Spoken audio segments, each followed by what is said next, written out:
Well,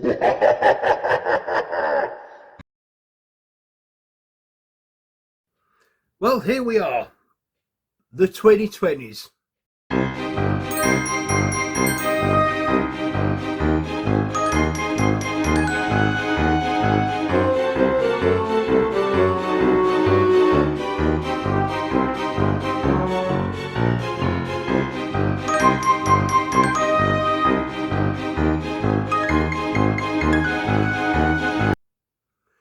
So yeah, the 2020s. We didn't get off to the best start with this decade, did we? With you know what, COVID and that, the pandemic. But thank God we're out of that end of it now. But probably a decade that will be defined by COVID and what have you. Anyway, yeah. Still, we got a good fair share of horrors, didn't we? And scary stuff. You know, I guess the horrors and reality of like films that we look back on with pandemics such as Outbreak and Contagion. And also, we got some scary stuff. We got like films that went to streaming platforms like Host, The Rental, and The Invisible Man. And then, of course, as things eased down, we started to go to cinemas more regularly and see more stuff in the in the cinemas and what have you. Yeah, we're 6 years in. We're 6 years into the decade, so we're still in the 2020s. We're still in the 2020s, but we're halfway through now. So the cut-off point for this decade will be July. Let's say July of this year, because at the time of making this, it's July, even though it's out by August. This video, still, I like to film a month ahead of things and that. So anyway, yeah. But when was it scariest in the 2000s?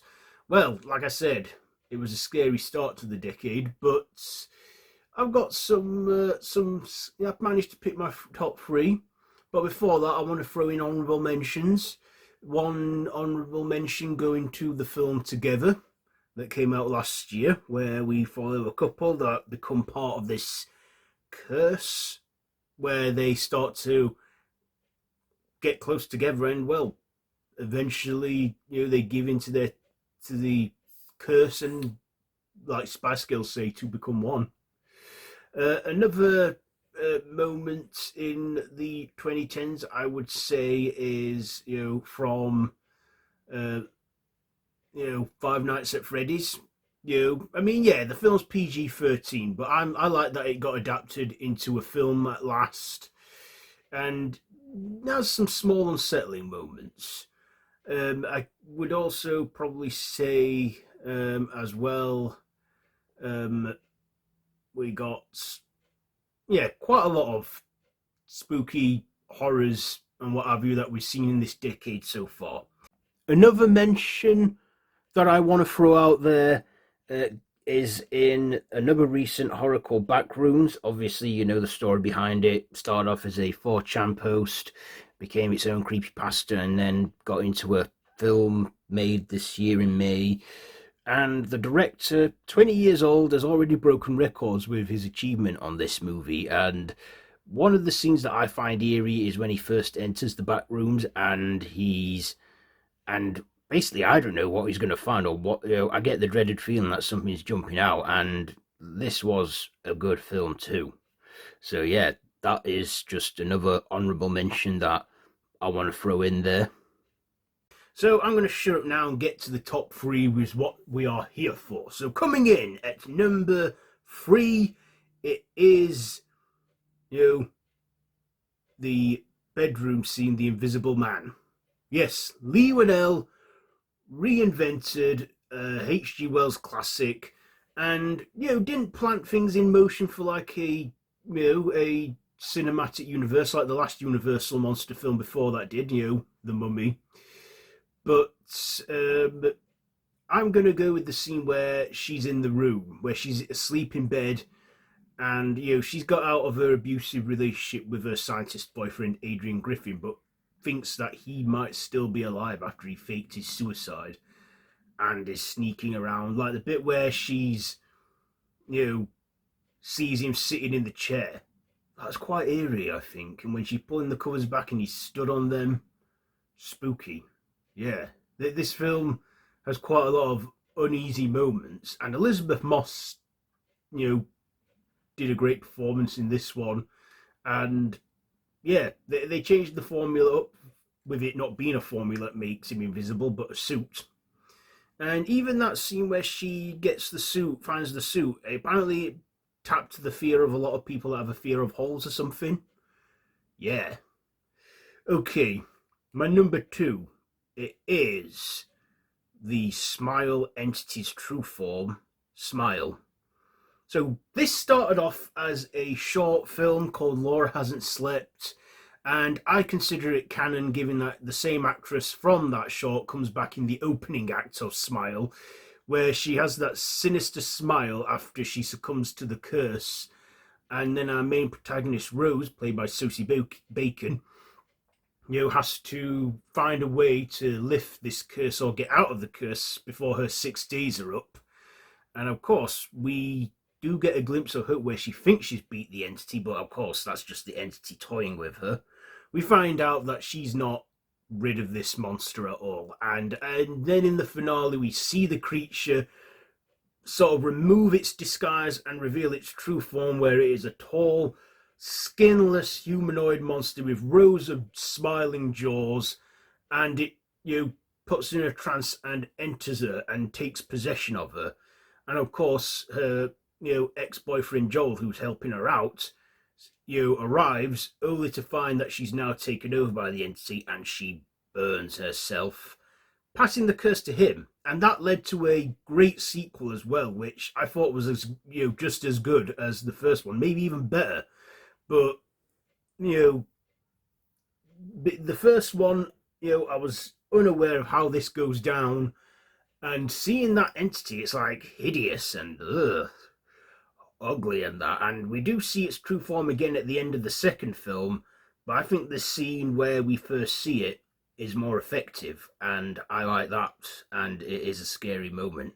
I could say there's a lot of scary moments in Smile, given that Sosie Bacon keeps seeing people doing that sinister smile. And as well, Parker Finn got people in on the marketing for this film, like people at like football games, getting the camera put on them, and then they just put on a smile. Very cleverly done, that. So, my, when was it scariest in the 2020s? I'm going to go with a film that is very recent, and it is, like I say, the best horror of this year so far, probably the entire year by the end, who knows. It is nearly all the Nikki scenes in Obsession, especially that scene where she's in the bedroom and she's holding that plant and watching Bear sleep. That is a creepy moment, and given that, she was taken over by the wish, some entity or something, and the real Nikki was like stuck in like this sort of void where she wanted to be free and found that death was the only way out. That is a creepy scene. It's a creepy moment in there, and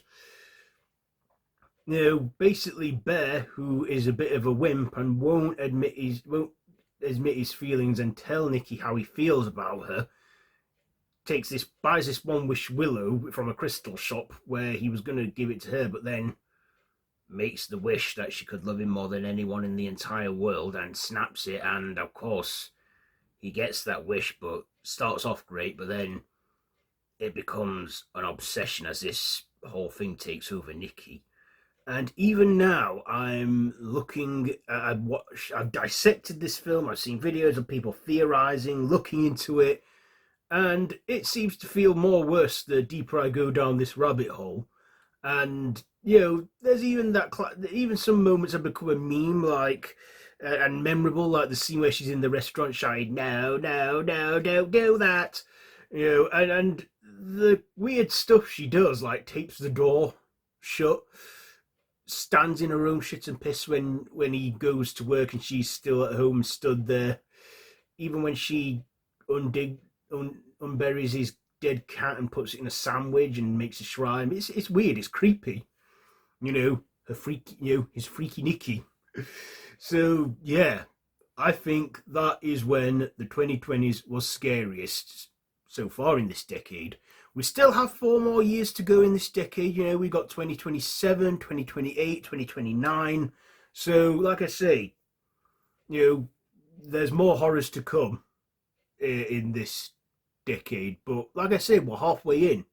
You know, we're halfway into this decade already. It's insane, you know. I can't believe that. But yeah. So yeah, that is it. That is when the 2020s was scariest, and that has been my series of When Was It Scariest, where we span the decades. So you can watch the entire series so far on my channel on the playlist. And if you like this video, be sure to give it a big thumbs up, share with your friends. Feel free to subscribe to the channel if you haven't already, and to hit that notification bell. All of my social media links are linked down below in the description, so feel free to check all that out.